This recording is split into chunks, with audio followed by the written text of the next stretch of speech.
Hello and welcome to the Daktronics Experience podcast. We're on site today at the Denny Sanford Premier Center in Sioux Falls, South Dakota.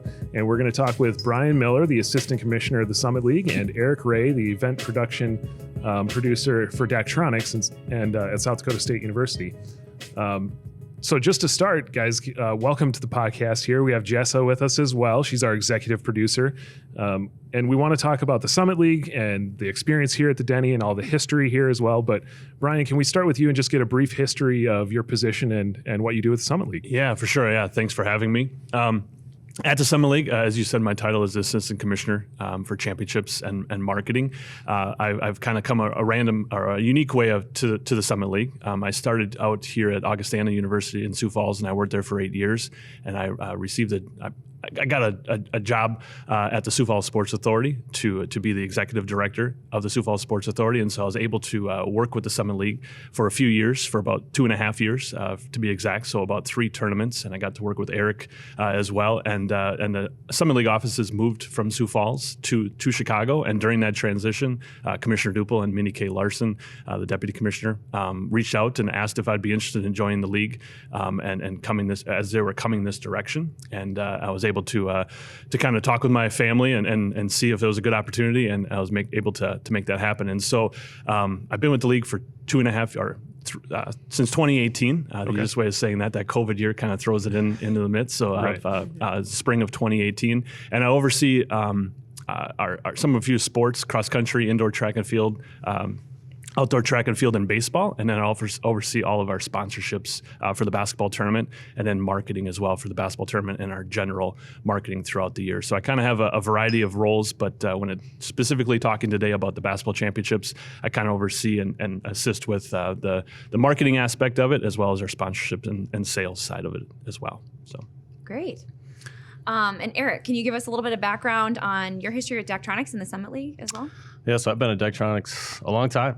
Mainly doing event production over at South Dakota State. So I've been doing that since 2005. And then I've been involved with the Summit League tournament since we brought that to Sioux Falls back in 2009, working with the Summit League, back then the arena, and obviously now moving over here to the Premier Center, working with the staff here at the Premier Center, Bryan's team obviously at the Summit League.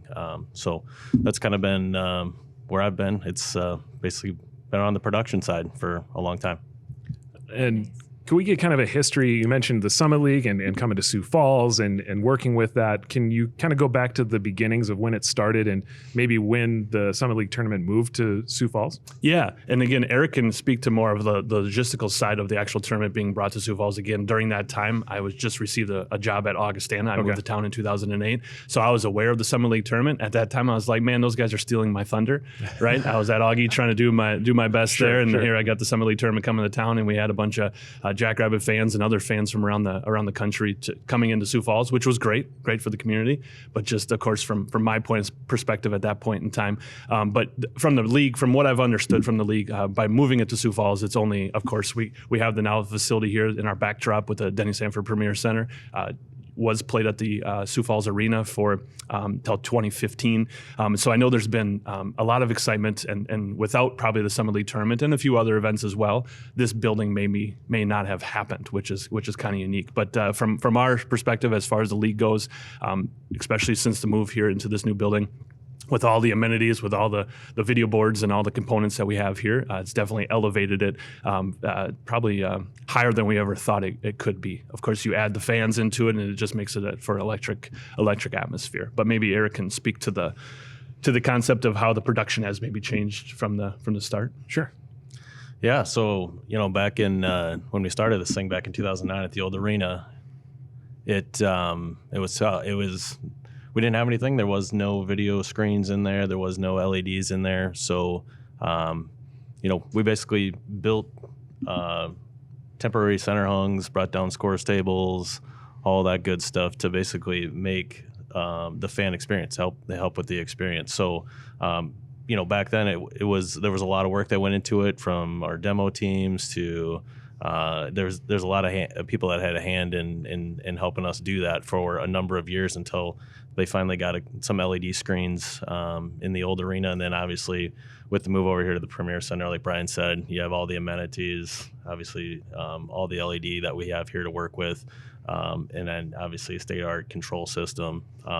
It's obviously made it a lot easier, and there's a lot more things that we can do, obviously, to help engage the fans and provide a better experience over here at the Denny. Yeah, because you truly, Eric, and again, I don't mean to steal the thunder, but when I remember coming over, again, working at Augie and coming over and chatting with yourself or with others, you guys brought everything. Like, you guys brought everything from the start to finish to make it happen for a few years. And so that was a huge undertaking. And I think that only helped elevate us to see what could be if there was a new venue and you brought in the new elements over here and you had it start from brand new rather than bringing in elements in. You're able to do that. And I think that was maybe the vision of this facility as well.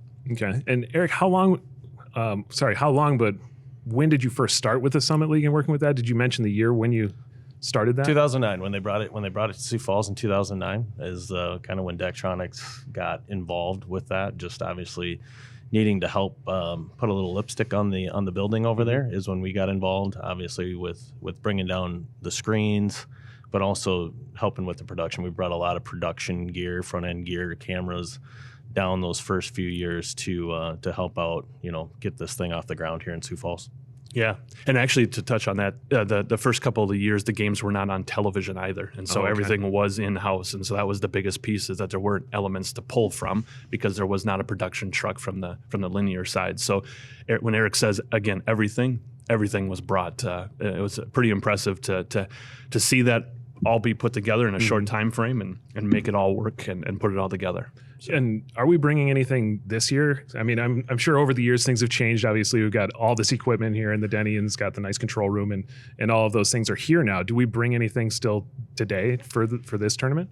Yeah, you can touch on it, Eric. Yeah, as far as equipment-wise, we don't obviously need to. Well, actually, we will. We'll actually bring a press conference backdrop screen down that we'll use in the press conferences. We have some graphics for that, and then we'll also bring a display for the Summit Lounge. They call it the Summit Lounge out here in the lobby. We'll bring a screen down for that, so people, obviously it's March Madness is starting. You got a lot of conference games wrapping up this week on the Division I side. So we'll put it down there, so between games people can enjoy watching some college basketball or whatever we put on that screen down there in the Summit Lounge. So those will be the screens that we'll bring down for that. As far as the other stuff we do, obviously a lot of the stuff that you guys see out here in the background, our creative team designs all this. So we got our creative team back at Daktronics that plays a big role in the Summit League tournament. Obviously, we do a lot of the content, a lot of the graphics, headshots, animations, other than the stuff that Bryan provides on the sponsorship side. All that stuff that we'll handle all that stuff. And then we also bring a team down to run stats here for us too. It's just a unique situation with the building. They don't do a lot of college basketball in here, and we're not quite set up to easily pull that off on the stat side. So we'll bring some people down to run DAC stats, and it provides a little bit more for us. It's easy, flexible. So we'll have a staff that'll come down here and run some stats for us too. And there will be one other element too. I think in 2019 was the first year, but we're actually going to have a digital wrapped podium as well. That was one of the other elements that Matt Warnke worked to kind of showcase and have that. So I think we're one of few conferences that maybe have that at the podium. And the digital backdrop is amazing as well for the press conference, as well as the Summit Lounge, like Eric said. Those are great pieces for us, and they provide a lot of exposure for our schools, but then also allow our fans to check out a few other games. Sure. So and behind us right now is an ice rink, but it will be basketball court soon, right? So some of those things that Daktronics is bringing, where will those be located? Yeah, so our press conference is actually located underneath. That's where our press conference room is. It's just off the court. So there'll be a press backdrop along with the podium that'll be there. And then the Summit Lounge is actually located on the main floor of the Denny Sanford Premier Center. It's just an opportunity. There's a bar located down there. There's a lounge area, that type of thing. Actually, CU Mortgage is one of our sponsors, and they kind of overtake that area and kind of help fans, just kind of a spot to kind of sit and lounge and hang out. And again, check out a couple basketball games depending upon who's playing at certain time. So and to go way back in history, that lounge was even more popular just for the fact that we used to have the home show or the sportsman show at the same time. So you can envision the arena and the convention center here attached to the Denny Sanford Premier Center bustling with a bunch of other events. We only had the Premier Center. In 2018, I believe it was, we were able to take over the whole space. So we own for the weekend from the old arena all the way through here to the Premier Center. And so now it's allowed people to go to other gathering spaces inside the convention center. So the lounge isn't as large as it used to be. It used to be jam-packed full of people. There's still quite a few people that go down there and hang out in between sessions or at halftime and things. But it's still a valuable option for us to allow our fans to interact and see the beautiful display. I mean, it's impressive how crisp that display is. Yeah, they get tighter in pixel pitch, easier to see up close and things like that. And I'm going to go back to something Eric said. You kind of mentioned you bring down a certain number of crew. How big is that crew, and are they controlling all of the displays, including the extra stuff we bring, and is that all from the same control room? Yeah, as far as crew, we don't necessarily. We'll bring a few stat people down, but as far as crew here, it's basically I come down here and kind of help the Premier Center and kind of work with Bryan to kind of get everything set up on their end. Okay. Load a lot of content, make sure Bryan kind of gets a lot of his sponsorship stuff taken care of. But the Premier Center has their own staff, so they'll come down and they'll run cameras, they'll run replay, they'll produce, direct. I'm kind of down here just to kind of maybe bridge the gap a little bit between Bryan and the Premier Center and just make sure everything kind of gets taken care of, gets loaded, everything works. And then as far as the stuff downstairs, it's we have some volunteers that can help out in the press room, run the press conferences down there, and obviously the display on the lobby kind of runs itself. So it's a crew from our end. It's a minimal crew. It's the Premier Center. Obviously, it's their building. They know how to do this. They handle a lot of events during the year, so they know how to do this. This isn't their first rodeo, so we just kind of come down here and help them out a little bit, just kind of get everything prepared for the tournament. Sure. Yeah, and that switch kind of happened, I think, in 2017 maybe or something like that. Once the building actually got familiar and had a staff, but I think you used to bring everybody up until that point in time. Yeah, So when I was at the arena, we did. We actually brought crew down to run cameras, run replay, do the whole 9 yards. But obviously now it's I'm glad that we don't have to do that. Do that today. So that's kind of how things have changed a little bit over the years, not just building and number of displays or what we bring, but also crew to run things and the logistics side of things has changed. And now we've got this building that we get to use for the Summit League. correct, yeah. So this is the 40th anniversary of the Summit League, is that right? Yeah, yep. 1982 was the inaugural year, and again we're kind of in that middle, but they consider this as the 40th year, even though 82 would be next year, technically 2022, 2023. But as far as that goes, we are in our 40th year, so we are doing a couple small things in regards to that. We're kind of throwing it back to 82 or to the 80s, and so we have some fun things, some interaction. Now our fans will be taking part of. We're doing some look-alike things with the video board, with the Daktronics video board. We'll hopefully see how that goes. I know a lot of the NHL teams are doing some of that, and some other NBA teams, and so we're gonna try to see that and have some fun with that. There's just a variety of things. We do have a DeLorean car from the Back to the Future type of approach coming. We have some Ghostbuster guys from Sioux Falls here coming throughout the weekend. So it should be a lot of fun to kind of kick it back to the 80s. We are unveiling the top 40 moments, the basketball moments as well. If you head over to the summitleague.org, you can check those out. And so we're throwing it back all the top moments kind of throughout the history of the league, but also the history of the tournament as well. It's pretty impressive to mark our 40th year. Again, we weren't the Summit League all the way through those 40 years. We've changed names twice, but it's still one league, and we're excited about celebrating our 40th. That's a large moment. Absolutely. Congratulations. Yeah, and with the 40th, and you've got that theme going on, you're able to change kind of the displays and fit that theme and celebrate the 40th with that. Do you have anything else kind of planned for during games that you can kind of maybe sneak peek that you don't want to unveil too much? But Actually, this year will be brand new, and Eric's helping me out with this as well, but we're actually going to go lights out for intros. And I know it's not a major thing, and it's not 40th related by any means, but that's one thing that I've been trying to do. I know a lot of our schools at their locations put lights out for intro and do the spotlight and do the big bang as far as making it exciting for the kickoff of each game. And so we're going to do that, and that's going to take a little bit of some working to make sure that everything gets set and put together. But I know that's going to be a big thing. And we're also going to play everyone's intro video prior to the game. So each unique team's intro video. I think we did that in 2020. But with taking a year off, we also did it at the Sanford Pentagon as well when we had no fans, and I'm excited to get the fans back, do the intro videos, but then also have the lights out to kind of elevate that experience. So I'm always trying to find unique ways of doing some different things. Again,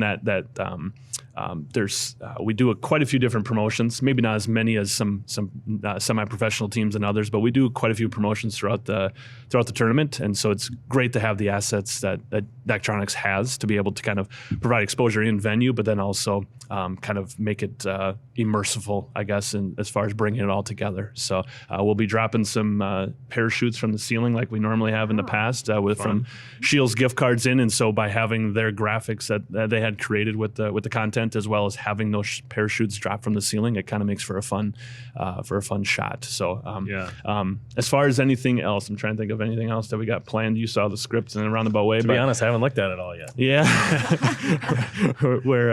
So we're going to do some confetti at the end.